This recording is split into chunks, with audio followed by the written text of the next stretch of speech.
We're back in another Lucid Air. This time, the rear-wheel drive Pure Edition. And get this, updated pricing.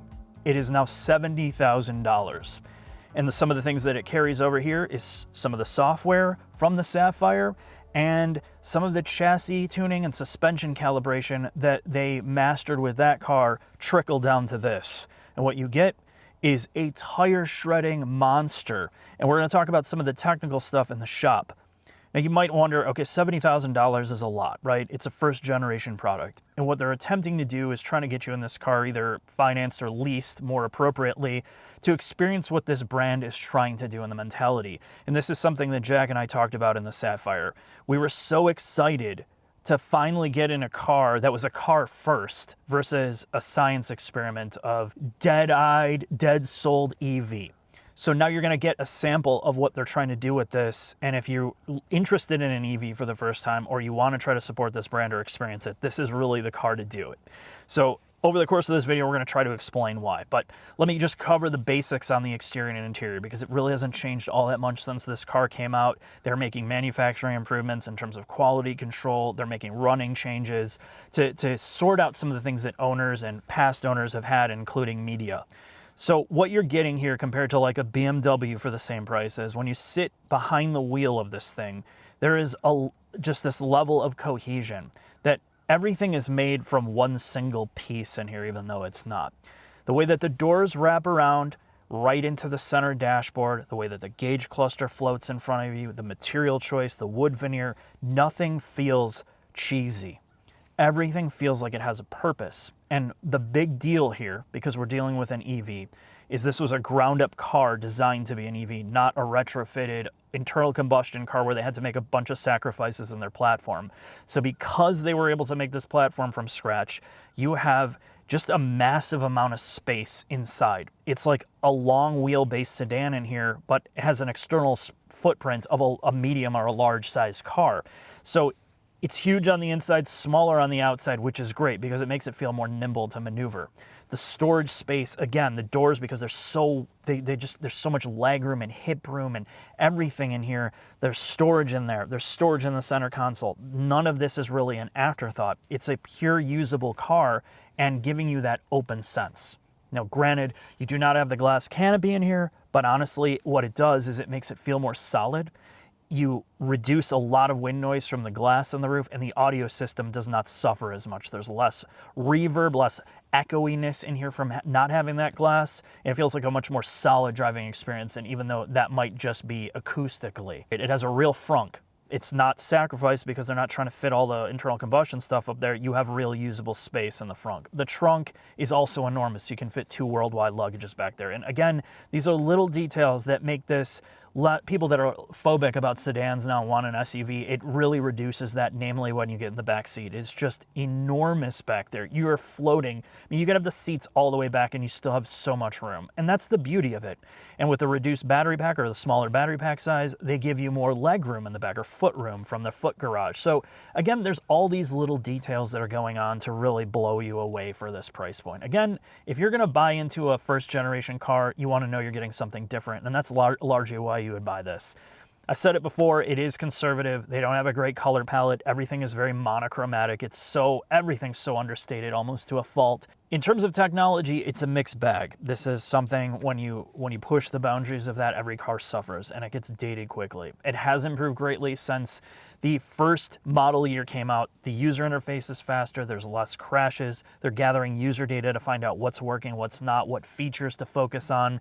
So they have added Apple CarPlay recently, or wireless Apple CarPlay, but Android Auto users are out of luck right now. Most of the intuitiveness of the interface is something that grows on you over time. They've tried to do their best at getting to the core features easily. The one thing that I always thought, even with the Sapphire, was I wish they would rely on more physical inputs. The great thing is the seats are still physical. The window switches are physical, but then they have electronics or touch screen for the steering wheel, which, honestly, you already have power running the wheel. It would be nice to have the physicality there. Like making the core adjustments physical like they have for the volume knob and the temperature. I would like to see them lean into that more and put a little bit more effort into the watch-like mechanisms, pure mechanical feel and quality in some of these major inputs. And that's something that could definitely set them apart as more brands go to haptics and just stuff that doesn't have tactile feedback. But I feel like they've done a good job mixing that all together. Again, this thing's about usability. It's the amazing packaging of it. It's unlike any other car on the market in terms of that at this point. But Jack and I are going to talk about some of the technical stuff in the shop, so let's head there now. Underneath another Lucid product. This time, it's another Air, but it's not a $250,000 Sapphire. This is the mainstream model, Jack, for the common person, or some common people. Tell me a bit about it. This is the Lucid Air Pure rear-wheel drive. This is their most affordable model, and it comes with their smallest battery pack. Now, before I get into this too much, I'm going to give you the cliff notes of what makes the rear-wheel drive Pure different, special, and some of the dynamic goals. So, as I mentioned, this has the 88 kilowatt hour battery pack, which means from an interior usability perspective, you are gifted with the foot garage, which means you have more foot room or leg room in the back. The 88 kilowatt hour pack is paired to a single electric motor in the rear. This is the same electric motor that they use in their all-wheel drive applications, just the rear motor, which means theoretically you could produce up to 600 horsepower, but the balance of efficiency and dynamics makes 430 horsepower and a little bit over 400 foot-pounds of torque. According to Lucid, it's good for 0 to 60 in like 4.4 seconds. I can tell you from driving this with Mark, it feels a hell of a lot faster than that, and it honestly probably is. Peak range, according to Lucid, is 410 miles on the smaller wheels, these 19s, with their all-season tires. I'm going to talk about road tripping this thing and all that other fun stuff a little bit later in the shop segment. Dynamically, what's been changed? Well, it's still on the Air architecture, which means it's one of the most advanced, medium-sized luxury sedans that have ever been underneath. Everything's aluminum, everything's covered up. They worked with one of the best aerodynamicists that came from Formula One. So even the under tray of this car has a diffuser in the back. It's not perfectly flat. It's a very, very impressive vehicle. The gentleman's name is JC, and Mark interviewed him in our original video.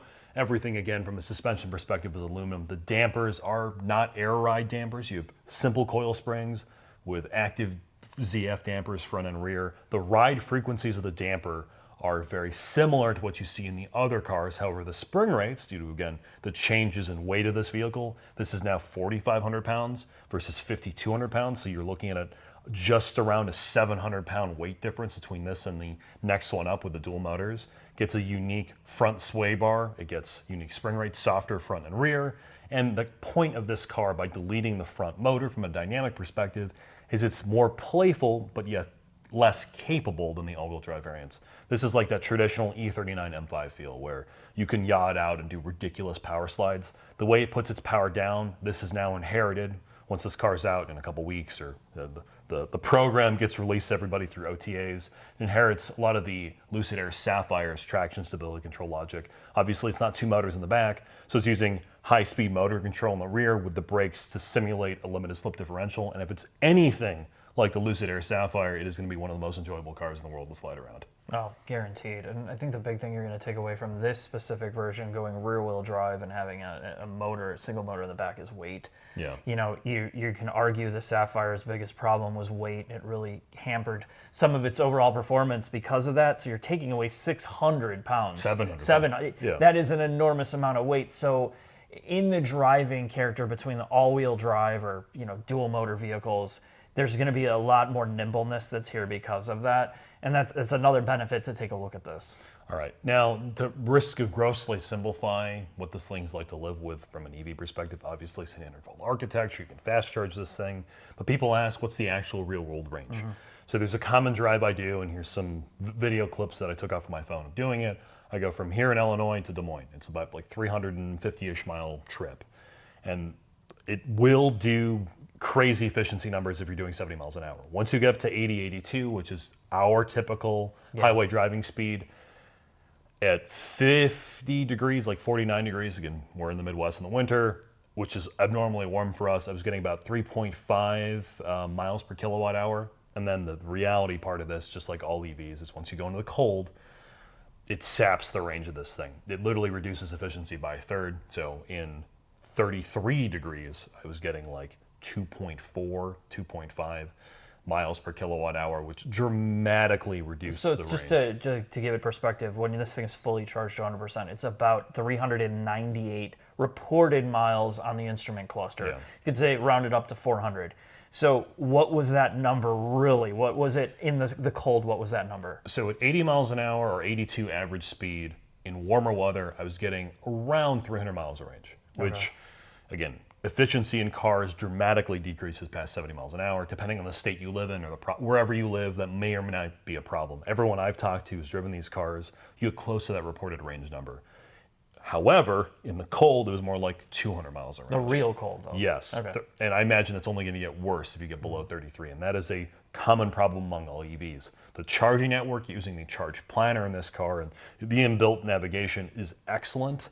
But again, the reality part is when you're charging this vehicle, and again, that's a 10 to 80 speed, the chargers you're dependent on may not always be open. Right. And they frequently do not hit the reported speeds. And that's the fine print of this, and that's the compromise of EVs, and that's just the honesty part of this. Yeah, and there's so many multiple factors to creating an efficient EV, and Lucid's tried to touch all of those. And all you have to do is look underneath this car. It's tire choice, it's wheel choice, it's the aerodynamic panels, the amount of drag that you're creating or not creating.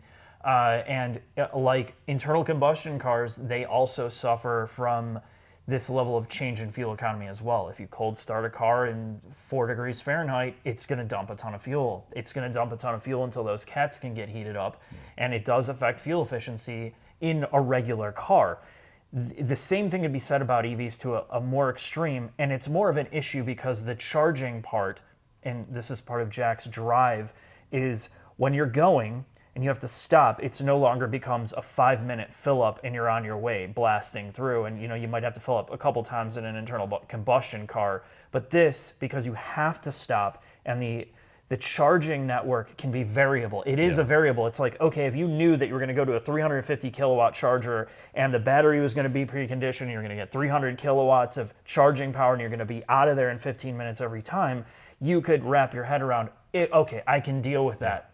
But because it's so variable, you have to plan on these trips at least like a couple hours in terms of charging. So for me, in a drive that normally takes 4.5 hours, it added 45 minutes each way, which again, is that a compromise you can live with, assuming you prefer all the inherent benefits of moving to an EV architecture, ultra rigid, quiet, comfortable, lots of space. And that's up to you. Around town, if you're driving 45 miles an hour to 65, you have a fixed point A and a point B. I never ran into any issues with this vehicle. The big problem with all EVs still is range. And unlike something like the GV60, which had abysmal range of less than 200, I don't have that problem with this car, but it is still something to consider. It's just to clarify, this is one of the most efficient EVs in terms of efficiency. I think it is the most efficient EV. So you're talking about one of the best cars EVs currently developed right now, and you're still having to accommodate for the fact that there are technology limitations with it that apply across the board with all EVs, from Tesla to Hyundai and Toyota, all of that. So again, at least you're starting at a high level here with the best efficiency, and you have to work around your temperature stuff. And that's why Lucid has told us that over 90% of their owners, they charge these at home. They can afford the car, they have a charger at home, and that's how you have to live life with these currently. So with that, Mark, let's take this for a quick drive. Sounds good.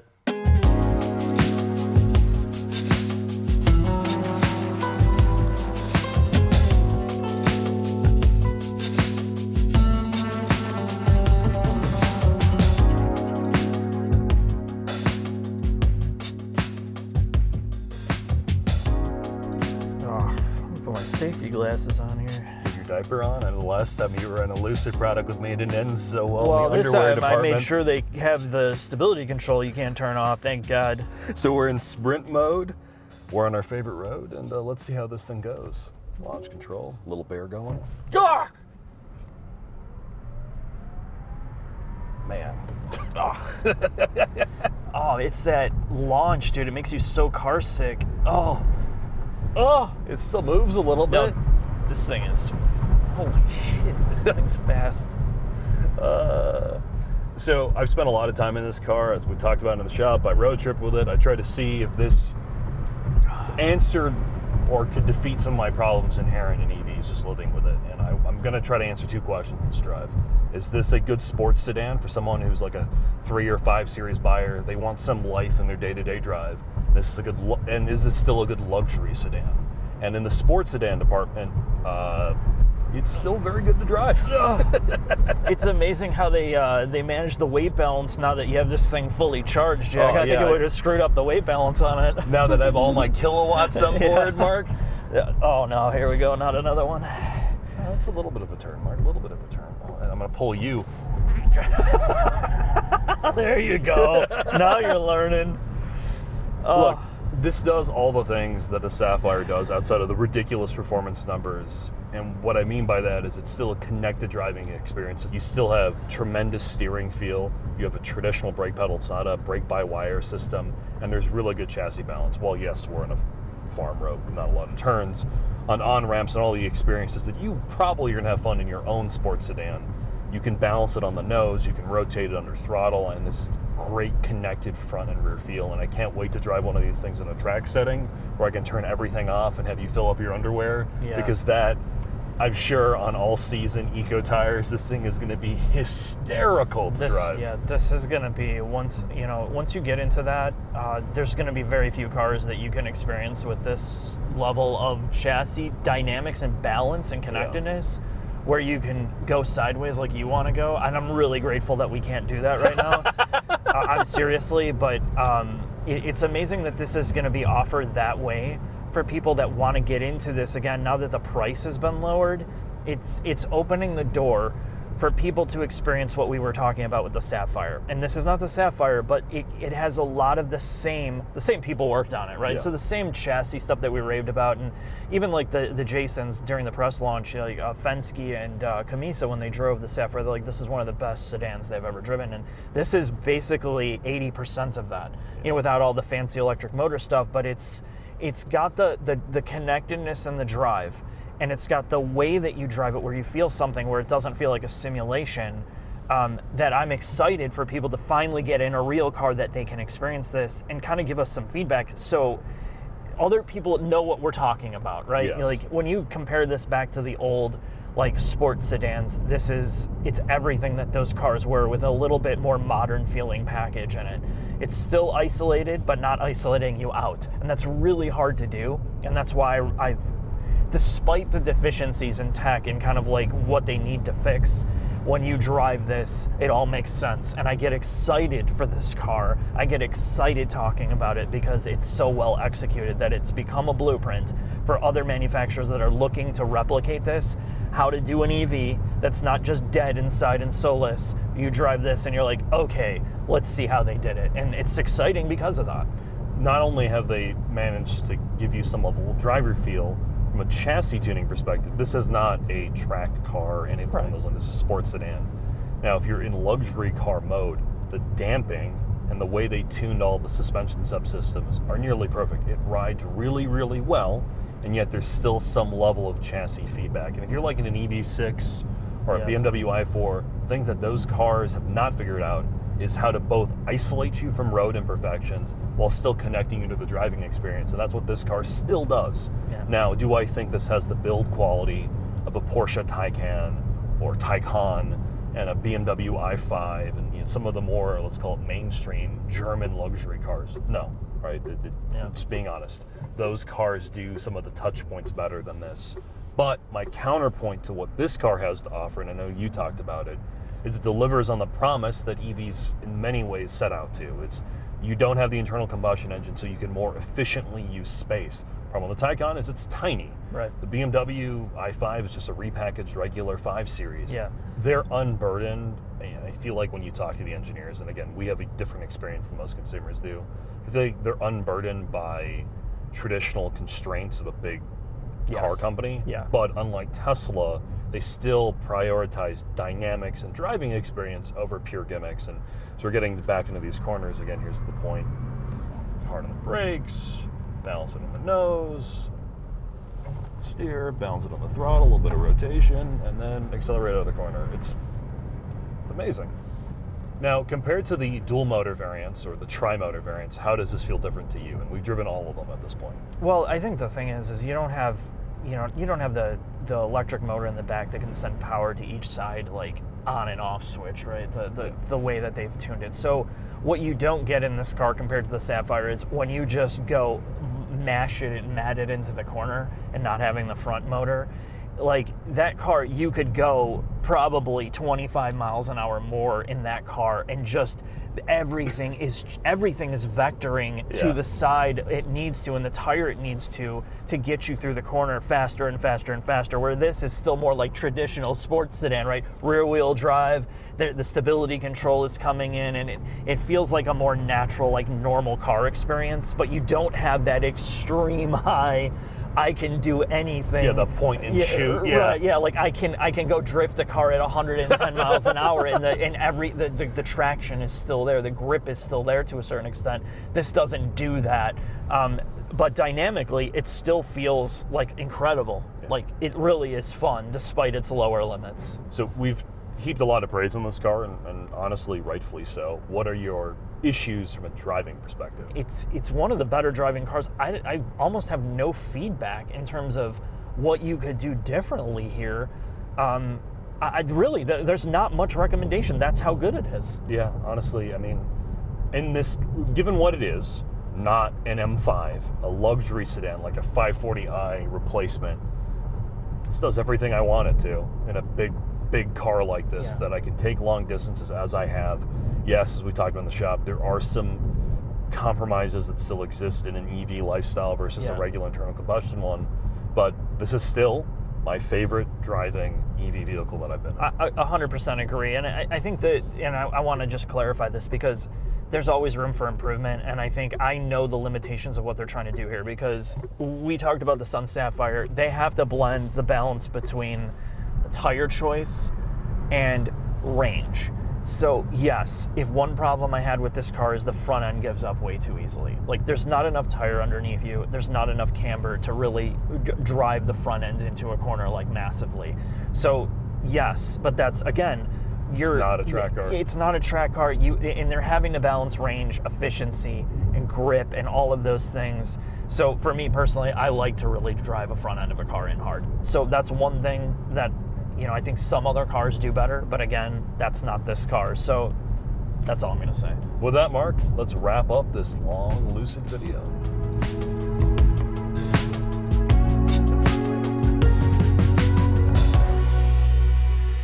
Final thoughts on the Lucid Air pure rear-wheel drive. So what do you need to know? Well, clearly based upon our drive commentary, Mark and I both really like this thing. And to be honest, as of filming this video, it's our favorite modern EV and one of our favorite modern sports sedans, and I stand by that statement. Very few modern sports luxury sedans still involve the driver. They're all about maximum speed in a straight line and pure isolation. The Air does a good job of balancing both. It is still a very comfortable car on the highway that doesn't beat you up on your commute and is a relaxing experience. However, all of the inputs are still involving. You have a traditional brake pedal, great steering, and very good chassis balance. They focused on driving involvement and suspension kinematics in a way few modern luxury EVs or luxury sports sedans still care about, which is a really nice thing to see. And this car delivers upon the promise of EVs, which is increased interior usability. Very few cars do that, and this does. You have a big trunk. It can fit 2 international luggages, a giant frunk that can fit 1 international luggage, a giant back seat, and the footprint of a much smaller vehicle, which is great. And there's good interior storage nearly everywhere, and the cabin isn't entirely filled with gimmicks, something Mercedes does very poorly, and it's a nice thing to see in a modern luxury car. And you get good range. In warmer weather, you're going to get a little less than 400 miles when normally driving this thing around, seeking efficiency. And if you're going to drive this in 80 miles an hour everywhere, you're looking at around 300 miles of range, which is rare in the EV space, and this is probably some of the best range we've ever seen. Now, what are its cons? Well, first off, in the cold, because the base model does not get the heat pump that the Air Sapphire gets and the GT, this thing really gets hurt by the cold weather. In 30-degree weather, you're looking at about a third of your range reduced, which is pretty common with most modern EVs, and that's really just a problem with EVs in general. The next con is build quality. While it's not bad, but compared to something like a Porsche Taycan or BMW i5, those cars do the interior solidity better, and that's one of the things you're giving up with Lucid. And the last problem is a general EV problem once again, and that is the infrastructure is still not great, at least here in the Midwest. None of the EV America chargers got even close to their advertised speeds. So with all that said, huge thanks to the Lucid team. David, John, Esther, and Andrew are great to work with, very passionate, which is rare, and huge thanks for watching. Thanks again, and we'll see you next time.